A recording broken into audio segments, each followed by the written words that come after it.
дојдовте во преубавото студио на Шанк, благодарение на нашите партнери Pan Print Studio. Луѓето кои го уредија, кои го направија ова и луѓето кои за вашиот бизнис може да значат многу, доколку се решите да направите промоција, да се избрендирате, тефтирчиња, моливчиња, пенкалца по најголем квалитет и уште милион други креативни работи кои ги имате овде во глава, а ви треба човек да ви ги изреализира на дело. Тоа се оние луѓе кои не поддржуваат и без кои емисијава не може да постои, затоа што на сам старт ќе си ги поздравам.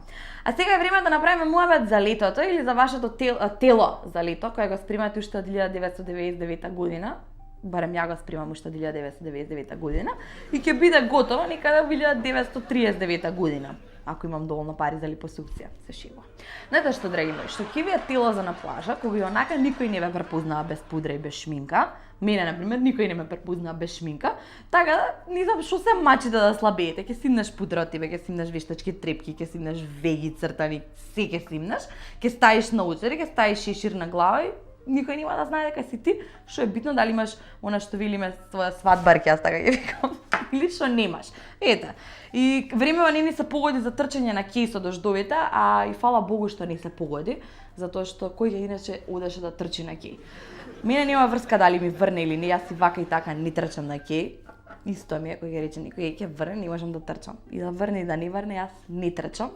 Ама затоа целодневно кукам зашто не ослабам, ама барем сум среќна на дебела. И сум толку дебела да камерата шири, а се рече не е така. И единствената активност која преферирам бидејќи не сакам да трчам на кеј е пиењето на кафе. Кога зборам за кафе, зборам за уште едни наши пријатели без кои исто така емисијава не би функционирала. Кога мислам на добро турско кафе, мислам токму на нив и ве поканувам уште веднаш да си ја сварите вашата дневна доза на кафенце и да се посветиме на нашата уникатна и посебна гостинка за денес, која има многу што да ни раскаже токму овде на Шанк. Започнуваме.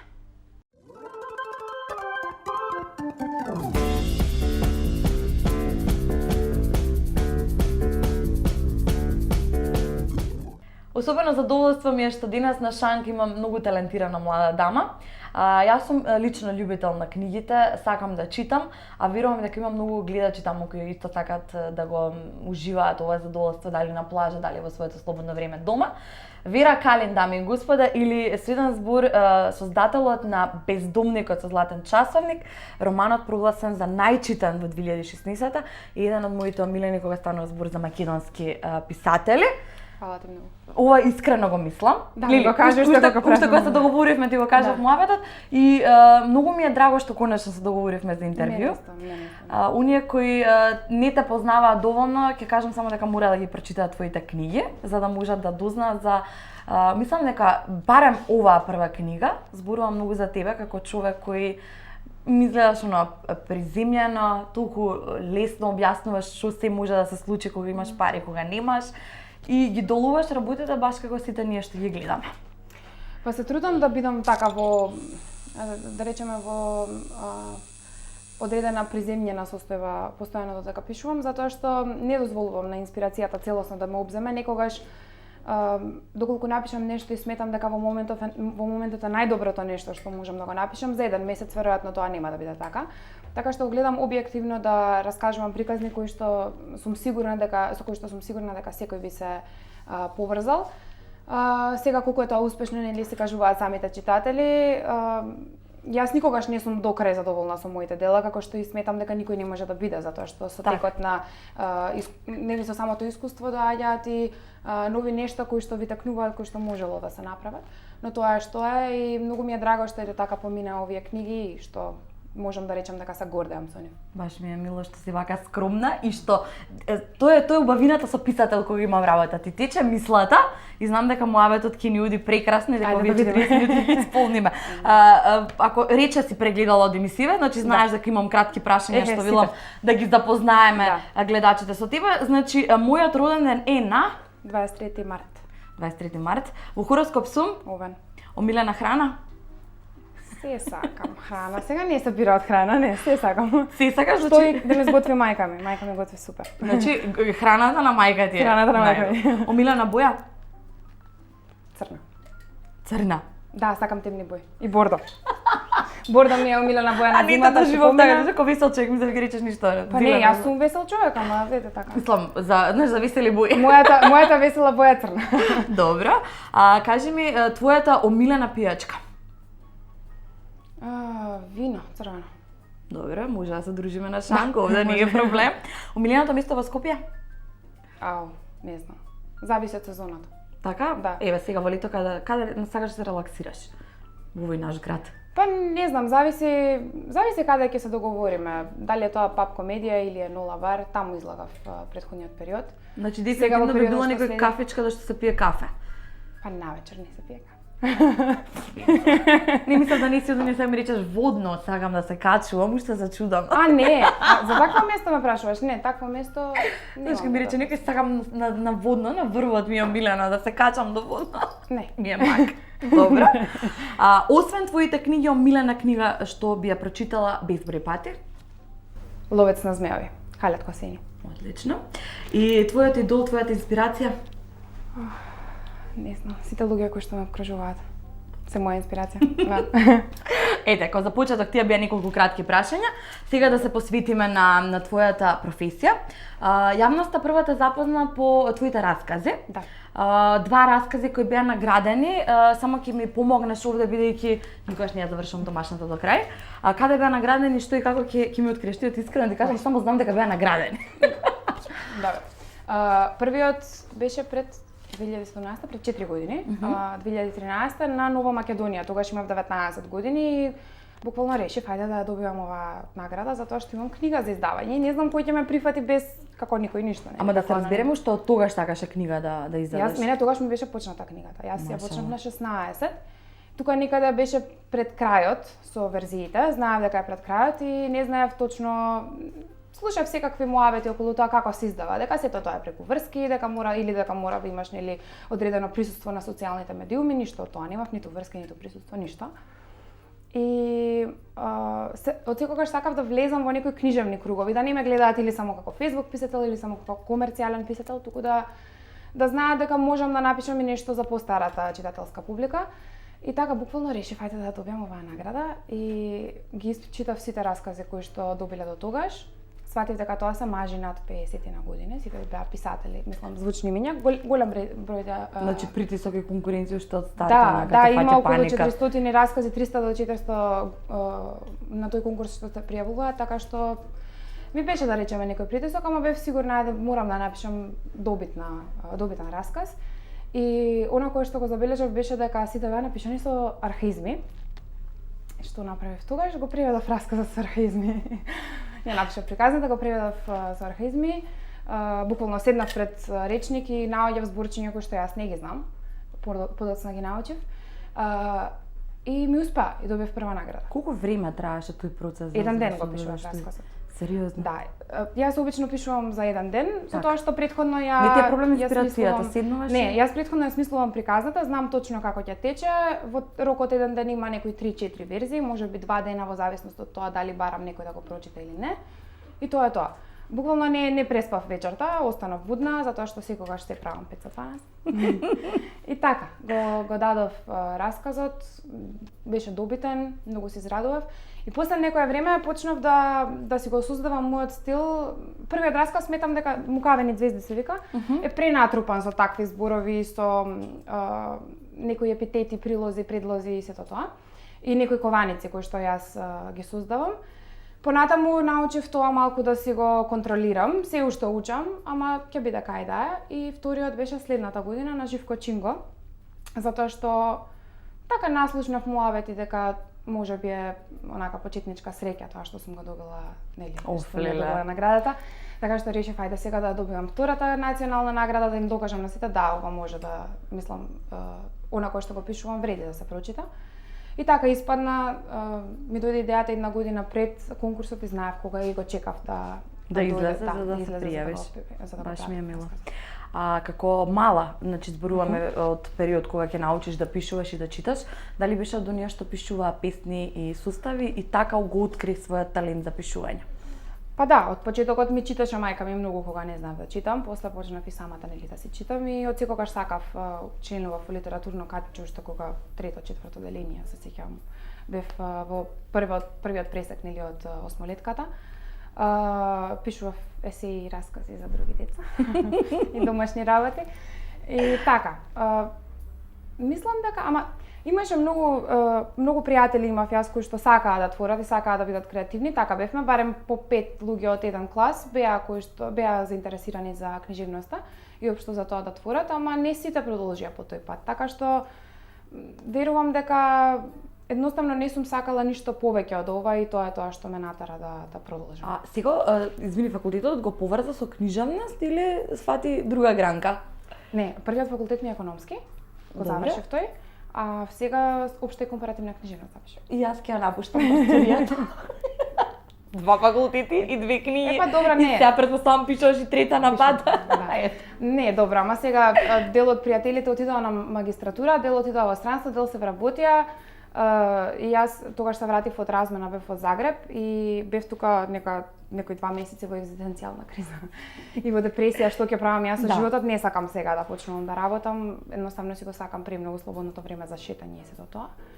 И сватив дека можам да спојам мојата страст со тоа што сакам да патувам, затоа што преку факултетот многу повеќе може да патувате на одредени студентски размени и да запишам втор факултет. И тоа знаев дека ќе биде книжевност, затоа што тоа ми беше и првиот избор, економски го запишав како план Б во животот. Да, секогаш правени економски се оние, као знаеш, сина, ако не се запишеш на тоа. Нема интересен испадна, бев не е бизнис интересен испадна, ама сепак, страст си е страст. Да, ама ова како знаеш родителиве да си имаш, да си најдеш работа, што да си сигурен, да си обезбеден.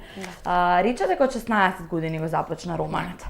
Како можеше, мислам, знаеш, 16 годишен човек, возрастна девојка на 16 годишен или тинејџер, размислуваат другчие, а ти имаш роман со таква тематика. А ти не сакаш да ја видиш првата верзија.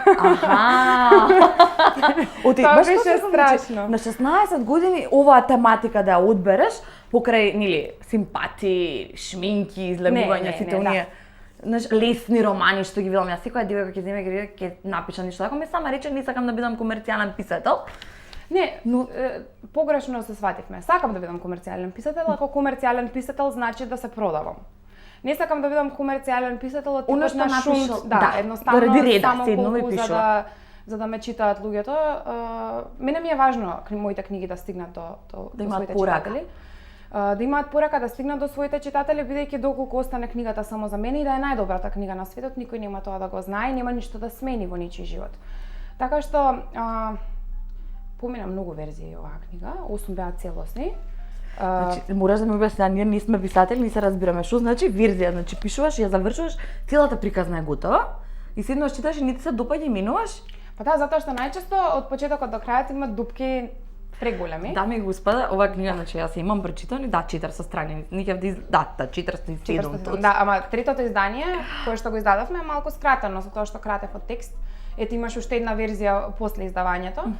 Затоа што кај нас обично во светот има уредници или професионалци кои што работат со вас на тоа да ја создадете најдобрата можна книга. Дали оваа сцена не е доволно силна, дали овој лик му треба уште доработка за да биде по жив, да речеме. И сето тоа, ние немаме со кого да работиме. Уредниците ја читаат нашата книга, ама забелешките кои што ги даваат се многу мали и не можете понатаму да работите толку многу со нив, да правите структурни промени. Во моментот кога стига до издавачка куќа, прашање на месеци кога книгата ќе излезе, а можеби вас ќе ви требаат години. Така што читав многу книги за тоа како се пишува во странство, општо како се пишува. Структурата на приказните многу ме интересираше. Многу книги читав за тоа како се структурира сценарио, затоа што тие така некако ми беа по-шематски представени. Романите можат да отскокнуваат многу од одредени правила. И во моментите, и тоа многу ми помогна затоа што понекогаш кога ја читав не знав што точно не функционира во книгата. И потоа, навраќајќи се на тие теоретски одредени поделби, сваќав дека некој настане премногу далеку во бројот на страници или премногу напред и така натаму. Така што, така морав некако да ги балансирам. Се чита еднаш, не знам колку ликови извади од оваа книга, може да сетина, имаше многу повеќе. Значи, буквално убивање на ликовите пред да излезат во јавност. Првата верзија, да речеме дека останаа 10% од таа. се останато е ново, затоа што во првата верзија и многу поинаку завршуваа сите тие ликови. Крајот не го знаев, не знаев каде ја одам, не знаев, не си го знаев својот процес на пишување. Но зошто оваа приказна? Од каде дојде инспирацијата на краткиот трилер на книгата може да го погледнат слободно, но во груби црти тоа е за еден човек кој станува на улица буквално без ништо, само со својот часовник од својот родител и на крај за да биде еден од најуспешните и најбогатите луѓе и она порака нели, да, дека парите не се во животот, но зошто баш оваа приказна? Па мислам дека тоа се одредени успехот, среќата, љубовта, богатството се одредени перениални, вечни теми кои што се обработуваат општо во книжевноста и дека се стожерни во нашиот живот. Доколку прашате одреден човек што му недостига, или ќе ви каже онака нели на улица, или ќе ви каже дека му недостига љубов, или дека му недостигаат пари или здравје. Тие се тие три да си жива и здрава, така. Да, така што ете да ги поедноставиме работите, сакав да пишувам јас за среќата и испадна тука да се вметни богатството и тоа како богатството влијае врз среќата. Не знам како ја најдов. Имаше период од 6-7 месеци кога јас не пишував, а од секогаш сум си пишувала така нешто барем за себе. Одредени расказчиња сум пишувала. Не се добри, така што никаде ги нема. Колку е скромна. Не се добри, тоа беа моите почетоци. Имаше период кога не пишував многу долго и се чувствував така тешко некако и мислев дека готово, толку ќе биде. И сакав да најдам едноставно приказна. Се сеќавам тогаш читав за J.K. Rowling, нели дека си ја нашла својата приказна во ВОЗ, возејќи се со ВОЗ. И си реков, да пробам на сите начини да најдам приказна. Се возиш во ВОЗ? Не, се возев во автобус. Оти, кај нас возовите се расипуваат во тоа време кога се пишувала. Мене често пати од Битола на кај Скопје со ВОЗ ме оставаше на пола пат. Да, не. Добро па и може и од тоа да излезе некоја приказна. Може, како стигнав од Драчево до центар со 100 денари. Се тоа. Во автобус, сериозно? Да, и гледав низ прозорот. И така видов една жена што одеше од човек до човек, просеше. Тоа ми беше прв пат така да видам. Обично сум ги поминувала и сето тоа. И не ги примитуваш така. Да, не сум ги загледувала на тој начин. И просеше и сите некако ја одбегнуваа, ја оттурнуваа и тоа беше многу тажно за мене во тој момент. И беше зима, се сеќавам, и ми беше мене многу ладно и се запрашав кој знае колку ја ладно и си реков ета мојата приказна и се вратив дома. Напишав 2 лоши страници за тоа како му е ладна на бездомникот. Кој што нели не се во оваа верзија. И од таму почна, па понатаму ги смислував заплетите, искрено не знам како ова испадна. Те води, буквално те води, самата книга те води, заживува. Ја дадов, се сеќавам некаде кога го снимавме трейлерот, ја дадов таа верзија на моите пријатели, на Трифун кој што е спомнат баш во благодарноста. Ми рече, Леле, јас мислев друга книга ќе пишуваш, ова малку е шпанска серија. И јас се депримирав тогаш и ја дадов на мајка ми рече можеш малку да ја смениш. И така седнав и избришав уште 200-300 страници. Баш ке ми беше тоа следното прашање, кој е најголемата поддршка од дома кај тебе, најголемиот критичар и човек кој те фали? Двајцата ми се поддршка, ама на мајка ми најчесто ги давам книгите да ги прочитам. Ние жените поиќе имаме време за читање, јас мислам, нели? Жените имаат повеќе време за се. Да. Но никој од твоите родители не е писател и не е поврзан со книжевноста. Не. И затоа мајка ми е многу среќна што сега се запишав на книжевност, постојано ми збореше сигурно има нешто што ќе го научиш таму. И така многу се израдува, ама инаку не ги давам книгите и општо и расказите. Со расказите имам едно мерило, ако не се расплаче мајка ми, нешто морам да сменам. Така ми испадна уште од самиот почеток и така почнав да ги пишувам. Дали имаш некој во фамилија што пишува? Не. Гените од каде потекнуваат? Не, дедо ми пишуваше на времето, Бог да го прости, ама тоа не знам. Му ги најдов во дневникот некој така пишуванки што ги имал, повеќе биле тоа дневници. Цело време беше пред машината за пишување, ама не беше тоа на баш пишување професионално. Одлично. Јас предлагам кратка пауза за трилерот да го погледнеме. Ако веќе зборуваме, ќе побарам од монтажа да го пуштат Бездомникот со златен часовник, оној трилер кој ти испофалив уште пред да почнеме со разговорот, затоа што е уникатно и баш да ти кажам искрено, тоа на мене што ме заскока од каде земам книгата, најискрено, затоа што јас сакав уште од самиот почеток да имам визуелна представа. Ти кажав, беше завршен една година пред да јас воопшто да знам дека ќе завршам и дека колку време ќе ми треба да ја завршам. Тие луѓе многу сум благодарна, ето така. Ќе ги поздравиме и ќе го погледнеме трилерот за оваа книга на Вера Калер.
Назад во студиото со мојот омилен писател Вера Калин, со кој за Ми убава како.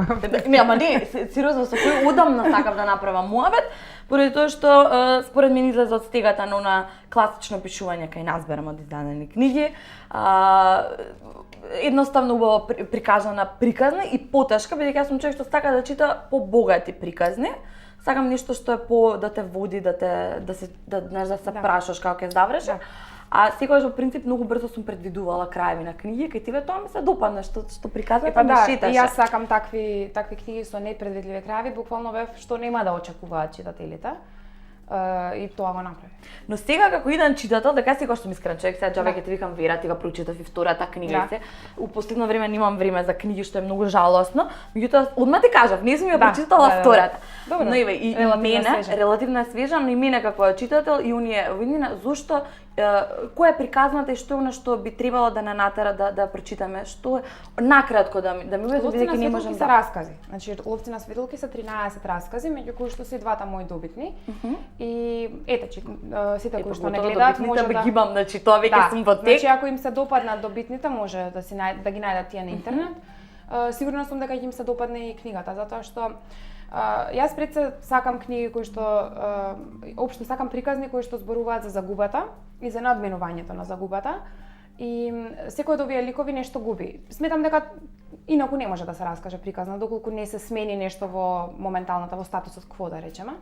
Така што секој од овие ликови нешто губи и прикажа на начинот на кој што тие ја пронаоѓаат својата среќа и го надминуваат тоа, дури во најмалите нешто околу нив. Значи секој сметам дека може да се порака до сите на некој начин што нешто изгубиле во животот да се вратат во така Ловци на светилки ја ловат среќата, нели се обидуваат да ја дофатат надежта. Сега веќе ми е јасен насловот, не сум толку плава.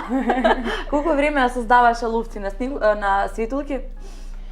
Па Оти ова фатило бајгички време. 5 години беше. Да. Ова сега како удеше? Ловци на светилки пократко создавав, затоа што ете ти кажав, нели еден расказ можам да го напишам во еден ден, ама не е тоа така. Ама искуство да претпоставувам дека веќе си го прави своето. Па веројатно, се надевам дека следната нема да ми требаат 5 години. Пред се затоа што знам каде ќе оди приказната. Да. Ама и со расказите е полесно да се навратите и да смените 10 страници, колку и да треба да се менуваат тие настани, тоа е пак 10 страници. Кога најчесто пишуваш? Кога наоѓаш време да пишуваш? Кој период од денот? Има ли врска? Постојано? Не тие, значи не си оние ноќни апците, само ноќе може да пише или не. Ја Хемингвеј лично го почитувам, ти само пијан пишувал. Обавка во Хемингвеј немаш. Јас ми се спие кога не ми се спие, не ми се гледа од ова букви, иначе Да.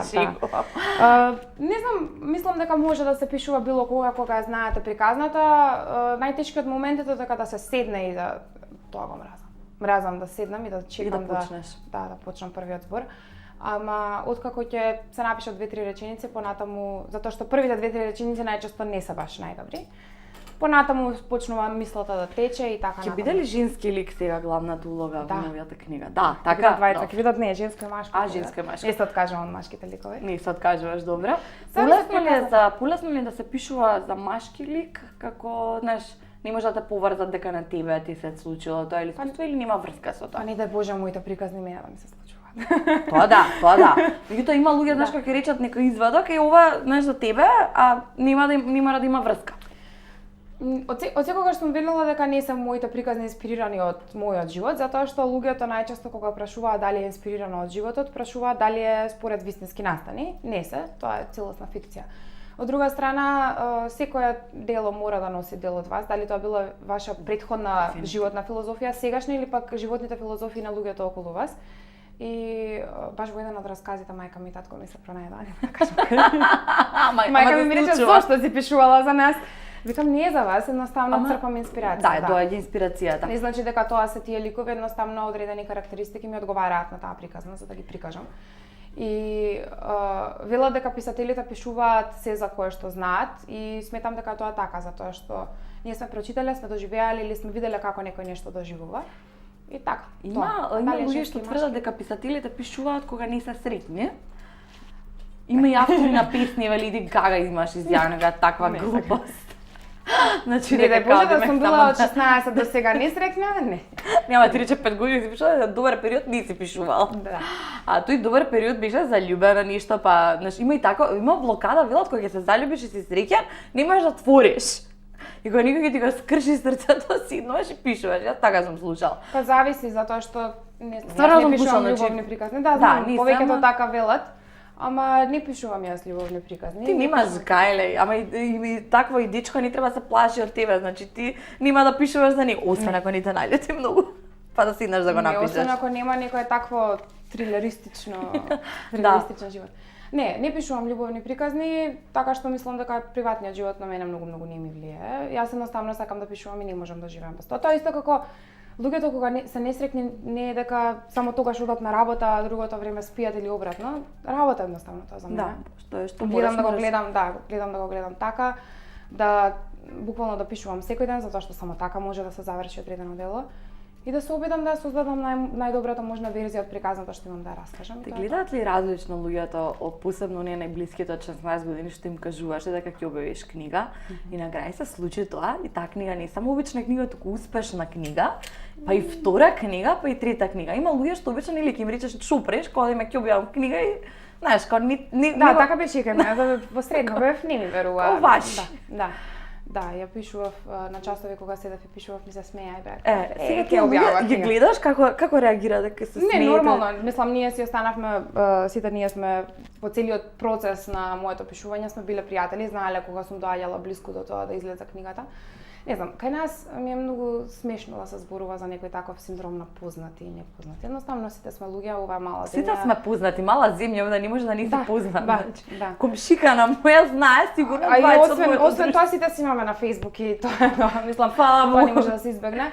Ја немаме она слава која што може да се достигне И според која мене што во може светот. да ни купи куќи со базини на. Ај не знам искрено и во светот дали е така и дали тие луѓе се чувствуваат некако посебно, мене ми е се исто и ништо не ми е сменато. Мене ми убаво вака, дури ми одговара толку кога ни не знаат, посебно кога нема тука сум нашминкана, па нема ме препознат на улица, барем.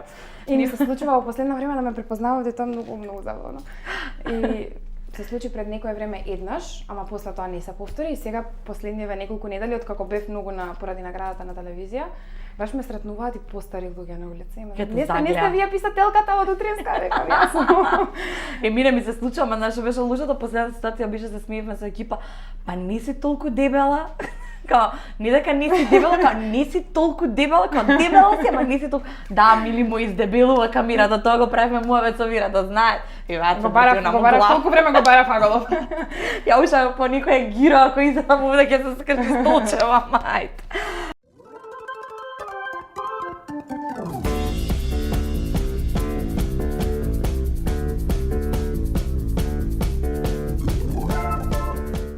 Можеме да продолжиме со сум, не сум, јас мислам, Вера. Може да изиграме игричкава. Гледаш како ми е спремна, бе. Ги имам гледано Мој човек. Никогаш не сум пишувала за бивши дечко. Ми ќе одговори, сум, бе, сум. Не гледам која Сум. Никогаш не сум имала таен обожавател. Сум. Што ти прати тебе? Букет и исто така имаше направено на месенџер на времето. Според мојот омилен лик од книга имаше направено со Твојата помодар ми ја добив кафе и бомбонjera онаква мала. Кило кафе добив. Па добре, што? Да. Секому му треба кафе. Добре, да, не, се чига. Мислам, јас имав од оние... Не, многу беше интересно. Ти си имала сладок обожавател, јас имав од оние морничавите, онака со бркање со полиција, со пријавување, така. Добро, не сакам таков. Не ми дружи, не ми брати. Никогаш не сум седнала сама во ресторан на вечер или ручак. На кафе? Не сум тоа, ама сакам. Убаво е, нели? Убаво, да, ама не сум писател, ти сидиш, ти оди приказна, валја ќе извадиш, ќе напишеш нешто на лице место, не знам, подруга. Веројатно никогаш не ти е досадно. А во странство не си седнала никогаш сама? Не сум у странство стигнала да дојдам да патувам сама, искрено ти кажам, а таму кога ќе одам, обично тие што се домаќини не те оставаат да шеташ сам, барем ми се случило. Мене ми се случило ете така период кога заминувале некој пред мене, а јас сум останала. Ама сум сакала многу ми убаво никогаш и така една чаша вино и никада си намислам многу гледам филмови. Многу гледам филмови. Никогаш не сум прочитала невистина во пишан или телевизија, некој медиум за мене. Не сум прочитала, навистина. Да, ништо да пишуваш што не е точно.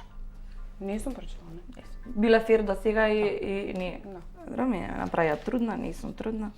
Добро, јас не сум така јавна личност, значи знаа дека не зборувам за приватен живот и се тоа. Ти никогаш не да пишуваш ништо за тебе, така да. Никогаш не сум правила ајбар, ајде да видиме Вирче колку си домаќинка.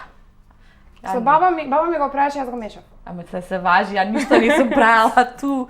Ама дали си направила ручек? Никогаш не сум направила ручек сама, значи ручек за цело семејство. Сум направила. Сум направила, добре, што направи ти? Макарони со туна. Се рачуна, ја направив топено сирење. Добри сме, проđe. Никогаш не сум добила на игри на среќа. Дали конкурс се смета за игра на среќа? Не игра на среќа, мислам баш лото, гребка, нешто такво. Не знаеш дека не сум ни јас. Ама од друга страна па и ретко кога правам да играм ништо да купам. Чат пат, ама немам добија ништо. Барем ета од кило кафе си можела да добиеш нешто од мене. Да, никоја награда ништо. Никогаш не сум се возела на мотор. Никогаш. Се немаш качана на мотор. Да се повозиш. Страв ти е или? Не, во основно се качив точно 1 метар на Веспа, ама тоа не се смета затоа што... Не, зборам мотор, некој чопер, некој голем. Не, Страв ти е? ми, да. Добро. Се плашам од... Не. Добре, ја не сакам брзо возење, ама има нешто убаво тоа. Мислев, така, да видиме колку си авантуристички настроена. За тие работи не. Никогаш не сум ноќевала во шатор на отворен или на кампување. Без шатор? Така, имаш спијана Вирче? Да, 8 дена низ Европа. Сериозно? Да, бевме со пред 2 години. Не е страшно? Немавме кај да спиеме. И те приказната. Ме стварно не... приказната. Добивме Интерел карти за воз со еден другар кој што тогаш не го знаев и тргнавме заедно и бидејќи не знаевме точно кога ни се возовите и сето тоа и не знаевме каде ќе одиме. Тргнавме од Берлин, стигнавме до Португалија и се вративме назад. Кој патешествие тоа? Да, многу беше забавно и имаше тогаш прв пат пробав каучсерфинг и имаше периоди кога ни откажаа на каучсерфинг, постанавме во 1 сат, во 1 час по полнок надвор. Моравме да преспиеме негде. Во Барселона немавме батерија. Моравме да преспиеме негде. Спиевме во парк. Ова дома им кажа дека имаш спиено. Да. Во Франција спиевме во банкомат, онакви што се... Да, кај што се влага, што се отвара да. Таму спиевме, најдовме двајца шпанци, спиевме со нив во банкомат. Така интересно беше. Знаеш дека вака на лик никогаш не би поверувала дека си тој тип на човек. Ама и таму бев со ланци и сето тоа, само што се бањав на железничка од Савајле и после тоа си ставав. Знаеш, никако ми изгледаш многу нежна. И не ми даш дека знаеш дека толку бестрашна бидејќи пак не е, да. Првиот ден кога останавме бевме во Минхен и таму не можев да склопам око цела вечер, ама после тоа 30 дена се како нема да спијам, да. И 8 вечери така на детско игралиште спиевме во куќичка. И сега останав сама во Верона, кога ти кажав дека седнав сама на кафе, останав сама во Верона и не ми дојде автобусот да ме врати во Загреб. И цела среќа што имав искуство од спиење на добро, па се ставив. И замисли онага после ти даваат сове и викаш не ме ушива ја на тераса на викната со. Шубе ми. Па не, пострашно ми беше да барам хостел во 2 Савајле. Да, и делиш соба со луѓе, вака барам сам си сичу на клупа. Никогаш не сум чепкала во туѓ телефон. Не сум тоа. Ај се лажеш. Не лажам. Добро, не си љубоморна? Не. Значи, ја вака ќе оставам табличка, ти можеш на низом да не си љубоморен, немаш чипкано телефон. Не сакам да рушам туѓа интима, ниту мојата да ја рушам. Мислам, сметам дека се што ќе кажеме дали на пријатели или на мајка ми и татко ми, сето тоа е наше. И ако не сум решила да го кажам или некој не е решил нешто да ми каже, тоа е тоа. И никогаш не сум била на нудистичка плажа. Не сум била јас, значи имам приказна за ова. Ова беше за време на тоа патување. Спремна. Добре. Ова беше за време на тоа патување и не беше баш пријатно искуство. Јас не бев погрешкова, паднавте. Да. Отидовме во Цирих, мислам дека во Цирих беше. Да, во Цирих бевме на еден ден. И во Цирих сакавме да одиме до вода некаде и шетавме така околу вода и некако залутавме и наеднаш видовме многу дедовци и баби голи. Која ти е тоа траума, човече? И се вративме, прво еден, двајца, викам, ајде либерална земја тоа е Швајцарија. И И после тоа свативме дека нешто не е во ред и се вративме назад и така. Тоа беше моето. Значи твоето искуство со нудистичка плажа не е баш од оние пријатните. Да, не од оние пријатните. Последното прашање беше дали си казната од сообраќаец дека си возела, ама Вера не е шофер, ама види, јас имам возачка, ми стои у новчаник 2 години веќе, така да. Еден ден веројатно ќе земам возачка, ама малку немам ориентација и Јас сум ти дуз дивиус за ориентација, така да ич да не се кира се положува, ама не се вози после, барем не е безбедно. Ама не е безбедно. При крај ќе направиме муабет за третото дело што ќе дојде од тебе, зашто станува збор и до кога да почекаме. Не знаеш? Не знам. Првичниот план беше до октомври годинава, тоа нема шанса да се случи, нема никакви шанси да се случи. Мислам со сегашниот прогрес. Со се. Не, едноставно не гледам дека приказната би можела да се заврши толку брзо. На крај изгледа ќе испадне пак 300-400 страници, ќе видиме. Браво. Мене тоа ми се допаѓа да кажам искрено. Сакам. Ева за вторава си тебе леле колку е мала. Да, успоредба со првата, ама добре, сега друг тип на книга, не е роман. Не, ова е малку покомплексна приказна и сакам од покнижевнички аспект да ја опфатам. Со тоа што сега барам ќе побарам и мислења од одредени професори кои што ги имам на факултет. Во план ми е, па сега дали ќе прифатат, не знам. Сакам така малку да се надоградам. Приказната е за еден човек кој што се враќа после 20 години дома, откако бил одделен од својата сестра толку време.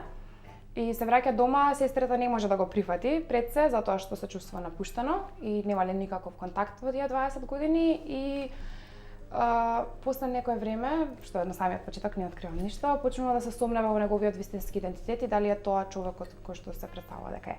Ама не, на крајот пак имаш пресврт кој што ќе ти се допадне. Значи ета, тоа е веќе одма следно ми е да пусат кога се прочитам на светот почнува како семејна мистерија трилер, меѓутоа на крајот испаѓа нешто сосема друго, сакав да опфатаме на поконтроверзна тема која што тука не е, мислам никаде не е така толку не се има толку многу пишувано за таа, така што вистинско освежување, се ми не ти правам лице, вистинско освежување. Ќе видиме како ќе биде од македонски писатели, иако многу доста од нашите ги ценам и ги почитувам нормално, меѓутоа од младата група на писатели ме радува што си уникатна и што можеш барем да пренесеш толку, како да кажам, за мене се ова срце парателни тешки пораки што ги сакам. Јас сум тој тип на човек. Сакам такви книги, ништо не може да ги читам што сакам, а ти заслужи подароци, само да се пикна позади шанк. Готова на времето. Колку време режија правиме, многу ме интересира. На 40 минути имаме. Тука сме околу 40 минути. Јас мислев 10 готово. Знаеш дека сида така викаат кај нас на шанк кога ќе се седне, брзо поминува времето. Ама дали не пак ќе прашам да не заборавме ништо да споменеме што треба да се спомене. За Вера Калин ни те праша. Официјално станува Вера Калин, така? Ќе си ја сменам сега корицата на Вирче Карамфиловска се менува станува Вера Калин. Да, ќе се смени корицата на бездомникот со Вера Калин, томан малку да ја освежиме. Дали е Калин од презимето Вера? Не, сакав да ги имам истите иницијали, ВК, ама не знаев како Вера нешто, затоа што Верче е тешко за изговарање. И така гледав да со некој значи Калин што се представува, не ми се допаѓа црно. Да, ама Калин не е ништо. Не, отворив речник на словенски миња затоа што сакав да има словенски призвук, од словенски јазици да излегува. Да не биде нешто некое, не знам, американско. Мене ми се допаѓа, ти кажам. Баш Калин онака секаде исто се изговара. Код твоите дома не знам дали им се допаднало, бидејќи презимео него. Прво сите околу мене беа како зошто се менува. Ама после ти викаш мама сега ќе се мажам. Па нема на книгите секако ќе си останам како што ќе почнам, ама не, секаде во светот се пишуваат под псевдоними, дури Стивен Кинг да земе да пишува романси, ќе пишува под друго име. Едноставно сакам луѓето да ме препознаваат како Вера Калин писателката, не мора да ме знаат мене. И плюс ми се допаѓа што не ставаш твои слики по книги, не ми е нападно. Добре, сега тоа мора да има за писателот. Има, на претходната немаше, не сакам да знаат колку години имам и сето тоа. Види. Прво ќе одам со моите пријатели со најдобрите станови и најдобри локации секаде низ Скопје. Имаше една убава шуљичка баш како овие овде што си пиеме ние, овде што пишува Shine bright like a diamond. Тама на Инстаграм сум сега цело време ќе се сликам. Ете, гледаш како погодивме. Значи ова е за тебе. Фала. И за човек кој е вака воркохолик, кој сака да работи, да пишува, мислам дека без кафе ништо не правиме. Така вера? Значи цело вакво со иста вака убава. Не сум воркохолик, многу сум мрзлива и се терам да пишувам, ама така е, кафето ми помага да се натрам. И дека сакаш да патуваш, мислам дека цело скоро имаш видено, ева дури Веспа имам. Еднаш се возел. Така да пица, Италија, Рим, нешто ќе има. Ете во италијски надам топ. Ете да, тука клупа немаме стаено, ама ако треба веќе се јајме. Не сум спела на клупа до сега, само по паркови. И ќе сенцева е твое. Ти благодарам многу. Уште еднаш ќе апелирам до некои не ги прочитале твоите книги, не ради тоа што дека ајде овде си сидната па овде. Ловци на светилки ќе ја прочитам и ќе ви кажам. Ама можете и вие па да ми кажете како е. Им се допадна да ти кажам, баш се изненадив, затоа што е поинак. Верувам. Ако е тој тип со раскази, значи верувам дека да, тој тип е ама баш на млади луѓе им се допаѓа. Има многу теми за мајчинство. А млади е потешко, мислам да ја Да, потешко е. А ова е нешто што задолжително треба да го прочитате ако станува збор да гледате што да читате од наши македонски автори. Вера, ти благодарам. Мора кафево да си го собереш, да ни речеш после дека не сме. Ќе си го собереме после, нека сте уште малку. Ете ти така. Фала. Ти благодарам уште еднаш и се надам дека повторно ќе имаме прилика за брзо време кога ќе излезе третото дело да седнем. Ето така. Останете вие, драга моја публика, уште малку со нас да се одјавиме до крајот на емисијата.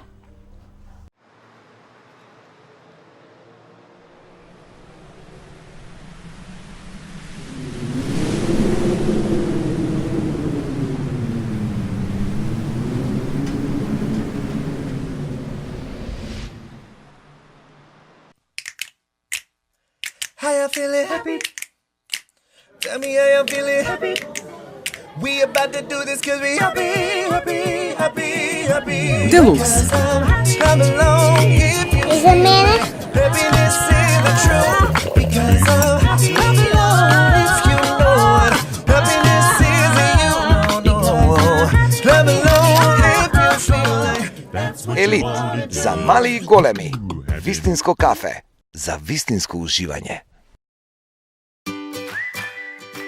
Адора инженеринг. 15 години со љубов ги градиме вашите домови. За сигурен сон и топол дом. Светол, тивок, штедлив. Без страф од земјотреси, со енергетски пасош, одлична звучна изолација и мали трошоци. Реноме потврдено со светски награди за иновативност во стилот и квалитетот на домувањето. Избери мудро еднаш и уживај цел живот со најмилите. Синоним за дом со најмногу среќа на метар квадратен. Адора инженеринг. Се одјавуваме и завршуваме, времето се стоплува се повеќе и повеќе се спремате да одите на плажа. На плажа се читаат добри книги. Уште еднаш ја препорачувам Вера Калин изборот за книга. Една од незините две книги кои ги имате во моментот би била топ погодок за вашиот летен одмор, за да се релаксирате на плажа. Сакав да ви направам поголем прилог со книги што да читате на плажа, ама се замоабитивме, немаме време. Ако го има добар разговор и добар квалитетен гостин, секоја се дава предност на гостинот. Иако навиена сум сега, дури ќе ве побракам, ама да кажам се. Одиме дома.